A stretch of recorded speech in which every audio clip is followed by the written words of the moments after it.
মাটি কঁঠালৰ বাবে বিখ্যাত গোৱালপাৰাৰ নলংগা পাহাৰ ৰাসায়নিক সাৰ প্ৰয়োগ নকৰাকৈ মাটি কঁঠাল উৎপাদন নলংগা পাহাৰত মাটি কঁঠালৰ খেতি কৰিয়ে জীৱন নিৰ্বাহ কৰি আহিছে নলংগা পাহাৰৰ ৭২টা পৰিয়ালে ৰাজ্যৰ বিভিন্ন ঠাইত ৰপ্তানিকৈ গোৱালপাৰা নলংগা পাহাৰৰ মাটি কঁঠাল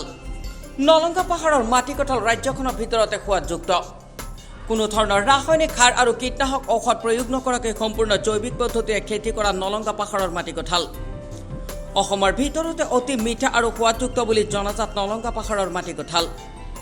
বিভাগীয় কৰ্তৃপক্ষৰ ফালৰ পৰা সম্পূৰ্ণ সা-সুবিধাৰ দাবী জনাই নলংগা পাহাৰৰ মাটি কঁঠালৰ খেতিয়কে মন কৰিবলগীয়া কথা হ'ল যে বাট-পথৰ দুৰৱস্থাৰ বাবে নলংগাৰ খেতিয়কে মাটি কঁঠালৰ উচিত মূল্য পোৱা নাই অঞ্চলটোৰ বাট-পথৰ সমস্যা দূৰ হ'লে গাঁওবাসীয়ে অধিক মূল্যত বিক্ৰী কৰিব বুলি আশাবাদী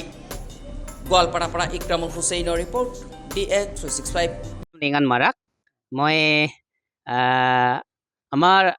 কোম্পানী আছে জিঞ্জিৰাম এগ্ৰ প্ৰটেক্টৰ কোম্পানী আছে আমাৰ চিঅ'চাৰ আছে বিউটি মেম্বাৰ মই বৰ্তমান LRBৰ জৰিয়তে মই কাম কৰি আছে আমি এতিয়ালৈকে 3-4 বছৰমান হ'ল মই LRB কাম কৰি আছে নলংগা পাহাৰৰ পৰা গাৰো সম্প্ৰদায়ৰ কাৰণে মই কাম কৰি আছে ৭২ মান আছে 72 হয় টোটেল মাটি মোটামুটি 200 হেক্টৰ মান হ'ব আৰু